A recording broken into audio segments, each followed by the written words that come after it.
ഇവിടെ ഇപ്പോൾ നോക്കൂ എങ്ങനെയാണ് ഈ പ്രശ്നങ്ങളുടെ തുടക്കം എന്ന് NM വിജയൻ അദ്ദേഹത്തിന്റെ കത്തിൽ പറയുന്നുണ്ട്. 2013 ബത്തേരി സർവീസ് സഹകരണ ബാങ്കിലെ ഭരണം പിടിക്കാൻ വേണ്ടി, അന്നേരം BJP-യുടെ ഭരണമായിരുന്നു അവിടെ ഉണ്ടായിരുന്നത്. ആ ഭരണം പിടിക്കാൻ വേണ്ടി ഒരു ഡയറക്ടറെ 10 ലക്ഷം രൂപ കൊടുത്ത് മാറ്റി.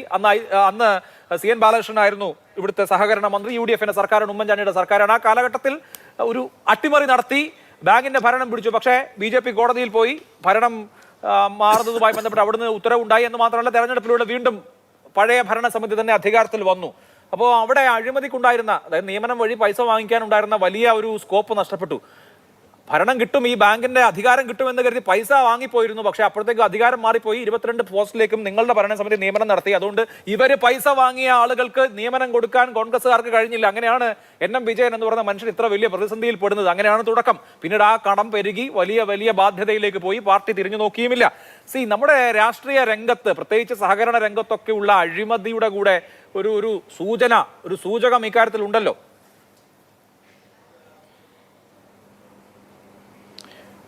അഭിലാഷേ, ഈ രാഹുൽ ഗാന്ധിക്ക് ഈ വിഷയം, കാരണം രാഹുൽ ഗാന്ധി അവിടുത്തെ MP ആയിരുന്നു, പ്രിയങ്ക ഗാന്ധി അവിടുത്തെ MP ആണ് ഇപ്പോൾ നിലവിൽ.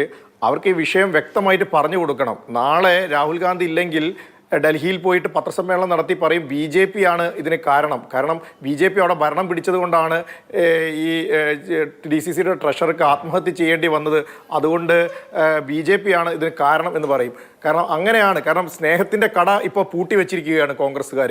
കാരണം തുറന്നു വെച്ച കട അടച്ച അവസ്ഥയാണ്. അതുകൊണ്ടാണല്ലോ ഒരു നേതാക്കന്മാർ പോലും, ഒരു പാവപ്പെട്ട 50 വർഷം ഒരു പ്രസ്ഥാനത്തിന് വേണ്ടി തൻ്റെ ജീവിതം പോലും ഒഴിഞ്ഞു വെച്ച് ജീവിതം കളഞ്ഞു എന്നാണ് അദ്ദേഹത്തിൻ്റെ വാക്കുകൾ ഉപയോഗിച്ചിരിക്കുന്നത്. അങ്ങനെ ഒരു കളഞ്ഞ വ്യക്തിക്ക് എന്താ പറയുക, ഒരു അവസാന സമയത്തെങ്കിലും ഒരു നല്ല വാക്കുകൊണ്ടെങ്കിലോ ഇവർക്ക് സംസാരിച്ചുകൂടായിരുന്നു. ആ പാവപ്പെട്ട 2 മക്കളിരിക്കുന്ന സമയത്ത് എന്ത് മോശമായിട്ടാണ് ആ VD സതീശൻ്റെ ആ എന്താ പറയുക പരമ്പരയാണ് ഇവരെന്നൊക്കെ ഉള്ളതിന് ഏറ്റവും വലിയ തെളിവാണ്. എന്തിനാണ് ഒരു മരണപ്പെട്ട ആളുകളെ പോലും ഇങ്ങനെ നീചമായിട്ട് ആക്രമിച്ചു കൊണ്ടിരിക്കുന്നത്, വീണ്ടും വീണ്ടും നിങ്ങളിങ്ങനെ കൊല്ലാക്കൊല ചെയ്തുകൊണ്ടിരിക്കുന്നത് കോൺഗ്രസ്സുകാരെന്ന് ചോദിക്കുകയാണ്. രണ്ടാമത്തെ കാര്യം, കാരണം ഇതിൽ നേരത്തെ പറഞ്ഞ ജനാധിപത്യത്തിനെ കുറിച്ച് വാത്തോരാതെ സംസാരിക്കുന്ന ആളുകളാണ് ജനാധിപത്യത്തെ അട്ടിമറിച്ച്, അതെങ്ങനെയാണ് പണം ഉപയോഗിച്ച് അട്ടിമറിച്ചിട്ട് ആലോചിച്ച് നോക്കണം അഭിലാഷേ. ഈ രാഹുൽ ഗാന്ധിയും പ്രിയങ്ക ഗാന്ധിയും ഒക്കെ MP ആയിട്ടുള്ള മണ്ഡലത്തിലാണ് എന്ന് ആലോചിച്ച് നോക്കണം. ഒന്നാമത്തെ കാര്യം. രണ്ടാമത്തെ കാര്യം, ഇത് നേരത്തെ സൂചിപ്പിച്ച പോലെ ഒരു പിൻവാതിൽ നിയമനവുമായി ബന്ധപ്പെട്ട കാര്യം. ഇത്തരത്തിൽ 2 കേസുകൾ ഇവർക്കെതിരെ എടുക്കണമെന്ന് ഞാൻ ആവശ്യപ്പെടുകയാണ്. മറ്റൊരു കാര്യം, ഇവിടെ കഴിഞ്ഞ ദിവസം നമ്മുടെ കണ്ണൂരിൽ ADM നവീൻ ബാബുവിൻ്റെ കൊലപാതകം നമുക്കറിയാം. നവീൻ ബാബുവിനെ എങ്ങനെയാണോ ആത്മഹത്യ ചെയ്തത്, നവീൻ ബാബു എങ്ങനെയാണോ കൊല്ലപ്പെട്ടത്, അത്തരത്തിലുള്ള ഒരു കൊലപാതകം തന്നെയാണ് ഈ DCC ട്രഷറുടേത്. അതിന് ഉത്തരവാദി അവിടുത്തെ MLA-യും അതുപോലെ തന്നെ കോൺഗ്രസ് നേതൃത്വവുമാണെന്ന കാര്യത്തിൽ യാതൊരുവിധ സംശയവുമില്ല. നവീൻ ബാബുവിന്റെ വിഷയത്തിൽ PP ദിവ്യയെ എങ്ങനെയാണ് CPM-കാർ സംരക്ഷിച്ചത്, അതേപോലെ തന്നെയാണ് ഈ IC ബാലകൃഷ്ണനെയും കോൺഗ്രസ് നേതൃത്വത്തെയും കോൺഗ്രസ് നേതൃത്വം സംരക്ഷിച്ചുകൊണ്ടിരിക്കുന്നത്. അതുകൊണ്ട് ഇതിലൊരു സംശയവും വേണ്ട. ഇത്തരത്തിൽ ആളുകളെ കൊല്ലാക്കൊല ചെയ്യുന്ന സമീപനമാണ് ഇവരെടുത്തുകൊണ്ടിരിക്കുന്നത്.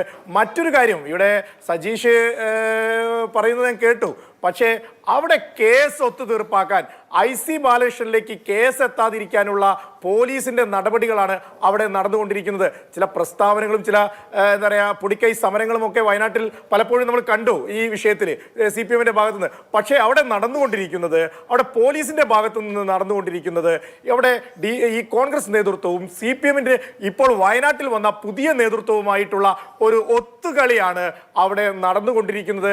അത് എങ്ങനെയെങ്കിലോ നേരത്തെ സൂചിപ്പിച്ച പോലെ ചില മറ്റുള്ള വിഷയങ്ങളിലേക്ക് ഈ ചില കുടുംബ പ്രശ്നങ്ങളിലേക്ക് വഴി മാറ്റി തിയറികളോ മറ്റു കാര്യങ്ങളോ പറയുന്നത് നമ്മുടെ മുമ്പിൽ ക്രിസ്റ്റൽ ക്ലിയർ ആയി നിൽക്കുന്നത് 2 കുറിപ്പുകളാണ്. ആത്മഹത്യാ കുറിപ്പ് ഒന്ന് ഈ നേതാക്കൾക്ക് അയച്ചതും 2 മക്കൾക്ക് അയച്ചതും. നമ്മൾ അതിന്റെ ബേസിസിൽ തന്നെ ചർച്ച ചെയ്യാം. മറ്റു വിഷയങ്ങളൊക്കെ ഒഴിവാക്കാൻ തോന്നുന്നു.